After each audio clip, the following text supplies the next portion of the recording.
दोस्तों, आप सभी का स्वागत है। जैसा कि आप जानते हैं कि देश में बढ़ते कोरोना संक्रमण को लेकर के लॉकडाउन भी आगे 3 मई के बाद बढ़ाया जा सकता है।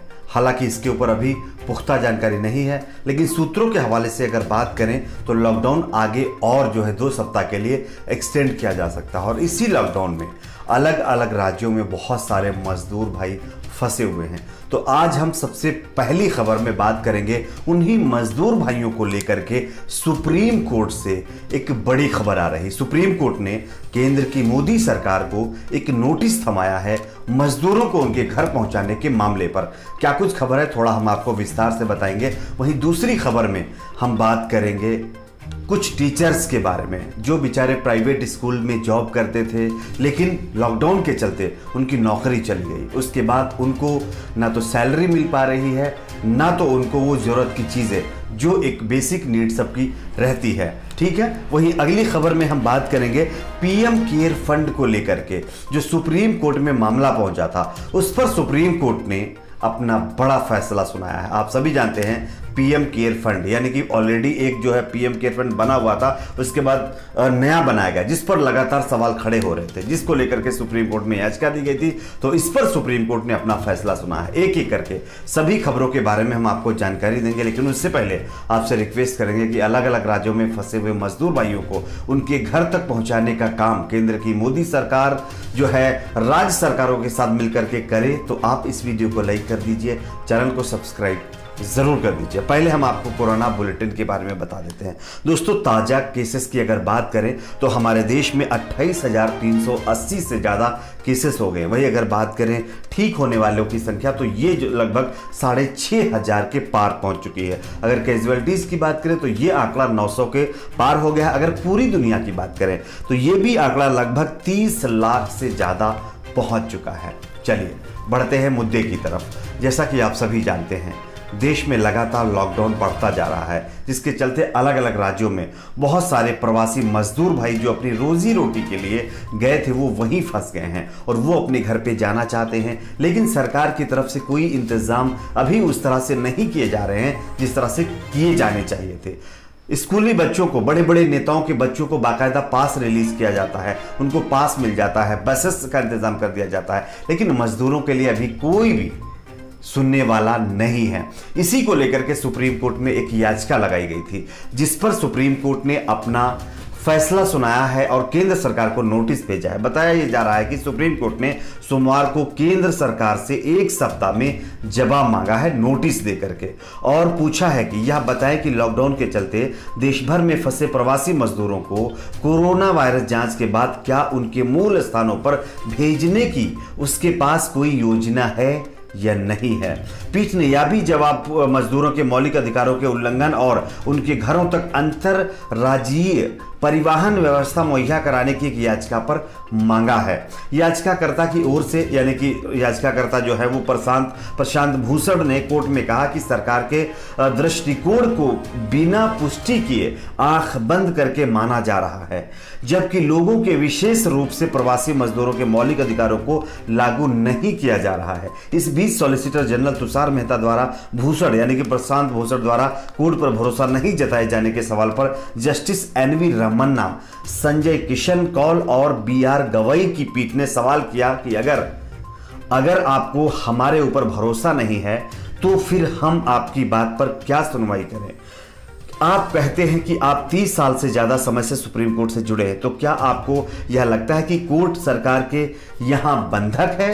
ये बहुत बड़ी बात सुप्रीम कोर्ट ने कही है। लेकिन सबसे बड़ा तो सवाल यह है कि कोर्ट में कोई नेता या किसी पार्टी का केस जाता है तो 24 घंटे के अंदर सुनवाई होकर के उस पर फैसला सुना दिया जाता है, लेकिन प्रवासी मजदूर भाई जो अपना पेट पालने के लिए, अपनी फैमिली को मतलब जो है उसका पेट भरने के लिए, अपनी जिंदगी को आगे बढ़ाने के लिए अलग अलग राज्यों में गए हुए थे, उन पर कोई सुनवाई करने वाला नहीं है। अब सुप्रीम कोर्ट ने नोटिस जारी किया है। इस पर देखना यह होता है कि केंद्र सरकार क्या जवाब देती है, और आप जानते ही हैं केंद्र सरकार जवाब किस तरह से अभी तक कितने मैटरों में दे चुकी है, उसी तरह से जवाब देगी। सुप्रीम कोर्ट फिर आगे डेट बढ़ाएगा, तब तक के लिए मजदूर भाई जो बेचारे अलग अलग राज्यों में फंसे हुए हैं उनका काम तमाम हो जाएगा। खैर, देखने वाली बात होगी कि इस पर आगे क्या होता है, लेकिन हम तो मांग सरकार से यही करते हैं कि प्लीज प्लीज़ उन मज़दूरों के बारे में सोचिए, सिर्फ उनको वोट बैंक का मोहरा मत बनाइए। बहुत परेशान हैं, बहुत बेचारे लाचार हैं, अलग अलग राज्यों में फंसे हुए हैं। ठीक है, चलिए बढ़ते हैं अगले मुद्दे पर। जैसा कि आप सभी जानते हैं, लॉकडाउन के चलते प्राइवेट स्कूलों में या गवर्नमेंट स्कूल भी मान लीजिए बहुत सारे टीचर्स काम करते थे, लेकिन उनकी जॉब भी इस वक्त हम समझ सकते हैं खतरे में है। क्योंकि लॉकडाउन के चलते स्कूल वगैरह पूरे बंद पड़े हुए हैं। ऐसे में उस स्कूल के ट्रस्टीज वगैरह के पास या जो मालिक हैं उनके पास फीस देने के लिए पैसे नहीं हैं। और बहुत सारे टीचर्स की तरफ से मुझे मैसेजेस आए हुए हैं और बहुत सारे लोगों ने मुझसे कहा कि आप इस मुद्दे को उठाइए, इसलिए मैं उठा रहा हूँ। सरकार ने अभी तक किसी भी तरह का कोई भी स्पष्टीकरण इस पर नहीं दिया है कि प्राइवेट स्कूलों में टीचिंग करने वाले टीचर्स को आखिर आगे किस तरह से सैलरी मिल पाएगी। आप सोचिए, जो अच्छी फैमिली से बिलोंग करता है, जो रिच हैं लोग, जिनके पास सेविंग है, वो तो चलिए अपना काम चला लेंगे, लेकिन जिनके पास कुछ भी नहीं है, वो बेचारे डेली महीने की उनको सैलरी मिलती थी, उनका पेट चलता था, उनका घर चलता था। आखिर उस पर सरकार की क्या राय है? क्या सरकार उन स्कूलों को मदद करेगी जहां पर प्राइवेट टीचर्स टीचिंग करते थे? क्योंकि स्कूल वाले भी टीचर्स को सैलरी कहां से देंगे, जब पहले ही सरकार कह चुकी है कि जो स्टूडेंट्स हैं उनके पेरेंट्स से फीस ना मांगी जाए 3 महीने तक। तो जब स्कूल को फीस ही नहीं मिलेगी तो अपने टीचर्स को सैलरी कहां से देंगी? लेकिन सरकार सिर्फ टीवी में आकर के भाषणबाजी करके चली जाती है और ग्राउंड पर उसको कोई पता ही नहीं है, खबर ही नहीं है आखिर होता क्या है। अभी तक जितने भी मामले आए हैं उसमें एक में भी आप लोगों को किसी भी रणनीति के तहत कोई काम हुआ हो ऐसा नहीं लगता। ना तो मुझे लगता है, ना आप लोगों ने देखा होगा। हम सरकार से मांग करते हैं, रिक्वेस्ट करते हैं, प्लीज इन टीचर्स के बारे में सोचिए जो बेचारे प्राइवेट स्कूल में एक तो टीचिंग कर रहे थे, अब उनको ना तो सैलरी मिल पा रही है, ना आगे उनको कुछ पता है कब तक उनकी सैलरी मिलेगी या आगे कब तक उनको टीचिंग करने को मिलेगी, जिसके चलते उनकी सैलरी है। ठीक है, टीवी में भाषणबाजी से कुछ नहीं होने वाला है। चलिए बढ़ते हैं अगली बड़ी खबर की तरफ। पीएम केयर फंड, आप सभी जानते हैं कुछ दिन पहले काफी ज्यादा विवाद हुआ था। इसको लेकर के भी सुप्रीम कोर्ट से एक बड़ी खबर आ रही है। उच्चतम न्यायालय ने कोरोना वायरस कोविड-19 जैसी महामारी से निपटने के लिए पीएम केयर कोष के गठन की संवैधानिक वैधता को चुनौती देने वाली याचिका को सोमवार को खारिज कर दिया। आप समझिए, खारिज कर दिया है। न्यायमूर्ति एन.वी. रमन, न्यायमूर्ति संजय किशन कौल और न्यायमूर्ति बी.आर. गवई की खंडपीठ ने वीडियो कॉन्फ्रेंसिंग के जरिए की गई सुनवाई के दौरान अधिवक्ता शशस्त आनंद की याचिका निरस्त कर दी है। बताया गया है न्यायालय ने इस तरह की याचिका दायर करने को लेकर आनंद से नाराजगी जताई और 1 मिनट के भीतर याचिका खारिज कर दी है। लेकिन सवाल यहां पर बहुत बड़ा है, क्योंकि जब पहले पीएम केयर फंड ऑलरेडी बना हुआ था तो दूसरा पीएम केयर का अकाउंट बनाना या के लिए अकाउंट को क्रिएट करने की क्या जरूरत थी?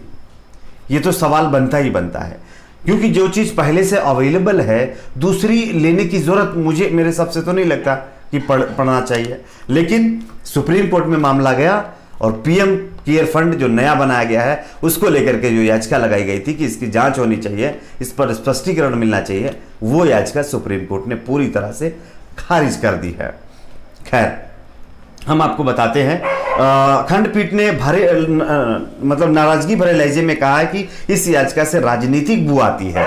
आनंद के बार बार आग्रह के बाद न्यायमूर्ति रमन ने उन्हें आगाह किया कि तो वह याचिकाकर्ता अपनी याचिका वापस ले ले।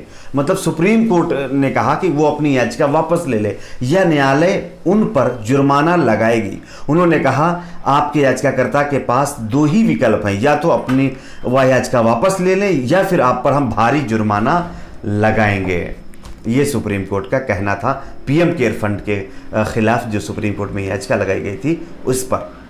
अब आप सोचिए कि ये चीज़ें चल रही हैं, इस पर आपकी क्या राय है? नीचे कमेंट बॉक्स में आप जरूर शेयर करें। और हाँ, आगे लॉकडाउन बढ़ने जा रहा है, ये आप उम्मीद लगा करके रखिए। जितने लोग इस उम्मीद में हैं कि आगे लॉकडाउन नहीं बढ़ेगा, ऐसा कुछ भी नहीं है। लॉकडाउन आगे बढ़ने जा रहा है और लॉकडाउन का पालन करिए, लॉकडाउन के जो प्रोटोकॉल हैं उनको फॉलो करिए। हम आपसे यही रिक्वेस्ट करते हैं। तो आपकी अगर कोई राय है, कोई सजेशन से कोई सवाल है, नीचे कमेंट बॉक्स में जरूर बताइए। इसी तरह की और खबरों को देखने के लिए हमारे चैनल को सब्सक्राइब करिए, वीडियो को लाइक शेयर ज़रूर करें। आज के लिए इतना ही, मिलते हैं कुछ और खबरों के साथ।